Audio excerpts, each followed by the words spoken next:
Olá, oitavo ano, professor Esquilace, tudo bem?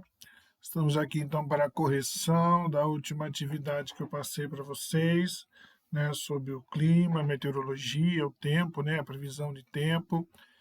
Então nós vamos fazer essa correção dessas 7 atividades que eu passei com calma, tranquilamente. Lembrando que se você leu, entendeu o texto, refletiu sobre o texto, você responde essas questões. Então, na verdade, boa parte das respostas você só vai encontrar se você conseguir interpretar o que o texto está te passando. Tá? É uma questão de interpretação. Né? Se você leu o texto, interpretou o texto, você consegue responder boa parte dessas perguntas. A não ser quando envolve algum cálculo matemático, por exemplo, que pode exigir um pouco mais de você. Tá bom? Então vamos lá, vamos começar aqui. E lembrando, né, eu já pedi, mas ninguém está fazendo isso. Eu queria que quando vocês assistissem esse vídeo, lá embaixo no comentário, você colocasse teu nome completo, ano e turma, para eu saber que você assistiu o vídeo, tá? Então vamos lá. Atividade 1. Qual é o campo da ciência que faz a previsão do tempo? Que tipos de dados geralmente são coletados para que a previsão ocorra?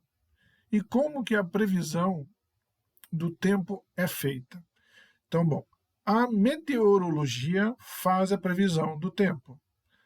O processo de previsão do tempo ele vai se iniciar na coleta de dados relativos, por exemplo, a temperatura, a pressão atmosférica, que é a pressão do ar, a umidade do ar, isso tudo por meio de instrumentos de medidas apropriados, como, por exemplo, o termômetro, o barômetro e o higrômetro. Aí, em seguida, esses dados eles são enviados para uma central onde são processados por supercomputadores. Então, finalmente, esses resultados são interpretados e organizados antes de serem então apresentados à população. Então, essa é a primeira, essa é a resposta da primeira questão. Segunda questão. A vela ou iatismo é um esporte que proporcionou muitas medalhas olímpicas ao Brasil. Nele, a embarcação deve ser movida apenas pelo vento. Assim, é muito importante que se obtenham de uma estação meteorológica dados sobre os ventos para organizar competições. Né? Então, aproveitando que a gente vai ter uma Olimpíada daqui a 15 dias, né? Menos até, e, não, 15 dias de quando eu estou gravando, né? Então, mas vocês vão ter uma Olimpíada em breve aí e vai ter a competição de vela. Então você pode lá observar como os barcos eles utilizam somente o vento para fazer esse deslocamento. Então ele pede aqui para você responder: qual o aparelho para medir a velocidade do vento?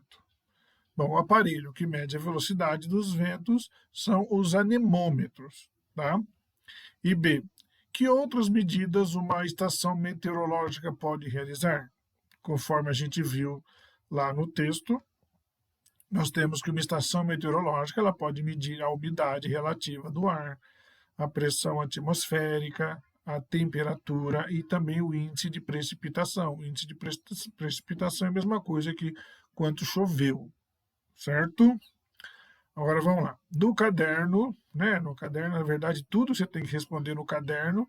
Depois você tira a foto e coloca lá no GSA para mim, né? O Google Sala de Aula, ou me manda as respostas por e-mail, tá? Então, no caderno, associe os instrumentos meteorológicos às suas utilidades. Então, 1, termômetro; 2, barômetro; 3, higrômetro; 4, pluviômetro e 5, biruta. Então, o primeiro, que é o termômetro, o que ele faz? Ele mede a temperatura. Então, 1 está relacionado com C. Depois nós temos o 2. O 2 é o barômetro. Ele está relacionado com o E. Ele mede a pressão atmosférica. Depois vem o 3, que é o higrômetro. O que mede o higrômetro? Ele mede a umidade relativa do ar. Quando voltarem às aulas, me lembra que eu tenho um relógio lá na sala de aula que ele tem um higrômetro e eu posso mostrar para vocês. Fica aquele relógio grande que fica lá em cima da lousa. Continuando. O 4 é o pluviômetro. O pluviômetro, ele mede a quantidade de água precipitada durante uma chuva. E por último, o 5, que é a biruta, indica a direção do vento. Simples assim, sem segredo, então é para vocês conhecerem esses instrumentos. 4. Muitos agricultores têm prejuízos com a geada. As medidas contra ela são tomadas especialmente em dias com baixas temperaturas e elevada umidade do ar. Então, sobre isso, você responda: A. Com qual instrumento um agricultor pode determinar a umidade relativa do ar? A gente já respondeu lá em cima, né? Então, vamos lá.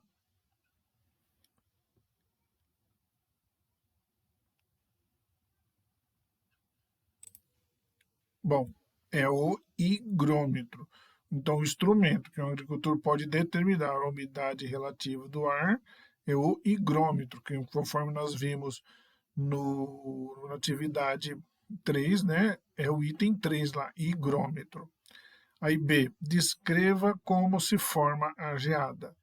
Então, vamos lá. A geada, ela é formada mediante o contato do vapor de água contido na atmosfera com uma superfície muito gelada. Então, essa é a maneira de como a geada se forma. Tudo bem? Então, vamos lá. Atividade 5. Em algumas regiões do Brasil, é comum ocorrer em dias de verão fortes e rápidas pancadas de chuva durante a tarde. Esse fenômeno é conhecido como chuvas de verão. Como deve estar a pressão atmosférica nos momentos que antecedem essa chuva? Por quê? Bom, a pressão atmosférica ela deve estar baixa. Por quê? Devido então ao aquecimento que é causado pelo Sol, uma grande quantidade de ar e vapor de água vai se expandir, se aumenta de tamanho, ocupa um maior espaço e ele tende a subir, gerando então regiões de baixa pressão, ocasionando então as chuvas de verão, certo? Tudo no texto. 6.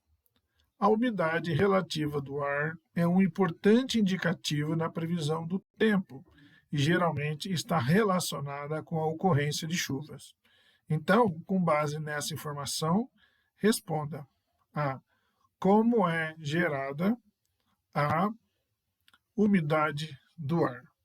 Bom, ela é gerada principalmente por meio da evaporação de solos úmidos, evaporação dos mares, dos rios e lagos e também do processo de respiração e transpiração animal. O item B. Deduza em que local o ar costuma ser mais úmido, próximo a rios e lagos ou distante deles. Justifique. Bem, conforme a gente já respondeu na A, é próximo aos rios e lagos, porque há uma maior quantidade de água para evaporar, por causa do aquecimento que é causado pelo Sol. Agora, quando está distante, é mais difícil, depende só da umidade do solo, né? Então, é da presença de rios e lagos. Quanto mais umidade você tiver no solo, né, como rios e lagos, melhor para ocorrer essa evaporação. E item C das 6.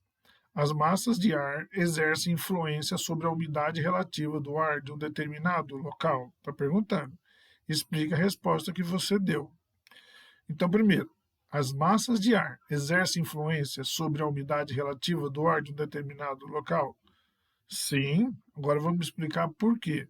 Porque essas massas de ar quente, elas carregam mais vapor de água com elas do que as massas de ar frio. Então, né, consequentemente, o deslocamento dessas massas de ar, ela corresponde ao deslocamento de umidade. Né? Então, essa relação da umidade com o deslocamento de massa dessas massas de ar.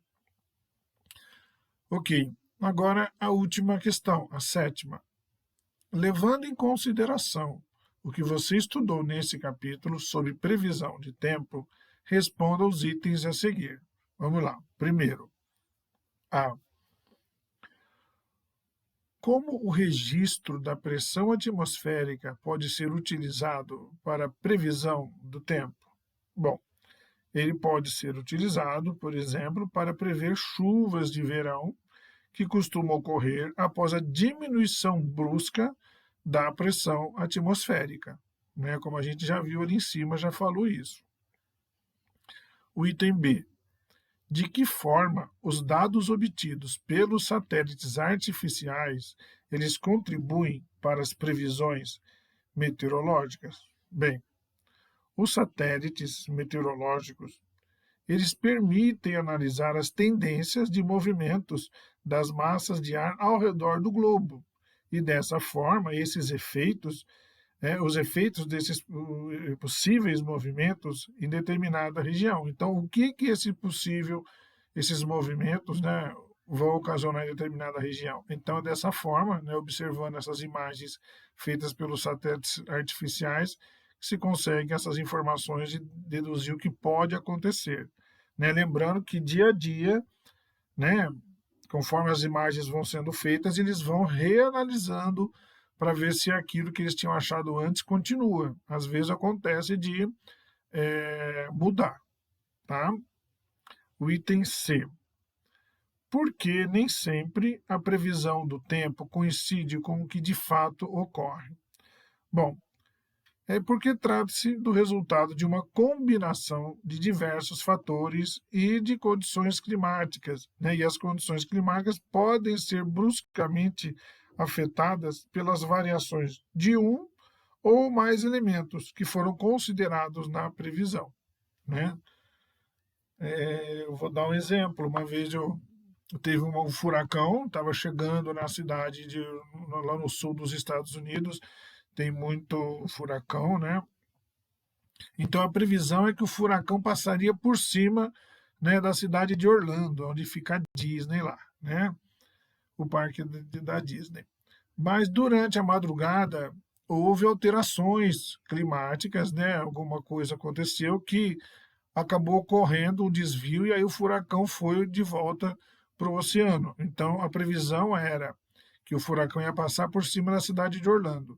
Mas conforme as coisas foram acontecendo, houve uma mudança de direção que aí acabou indo para o oceano, então a cidade de Orlando ficou livre do furacão, tá bom? E por último agora, perguntando o D. Qual é a estação meteorológica mais próxima do município onde você estuda? Pesquise na internet e anote no caderno o nome dessa estação. Isso daí você podia pesquisar, né? Qual que é a estação meteorológica mais próxima. Mas nós temos aqui, próximo da USP, a estação de zootecnia, que eles têm também uma leitura muito grande desse aspecto. Nós temos também a Agri, que está ligada à Secretaria da Agricultura do Estado, né? Então, eles devem ter ali no espaço deles, mas principalmente em lugares mais afastados, em fazendas, assim, para determinar como vai ser o clima da nossa estação, clima da nossa região aqui, uma previsão mais local. Tá bom? Gente, é isso então. Tá bom? Olha, tranquilo. Quem lê o texto com tranquilidade, entendeu o texto, pode responder essas 7 perguntas de forma bem tranquila. Tá bom, gente? Então tá. Então até a nossa próxima aula. Um abraço.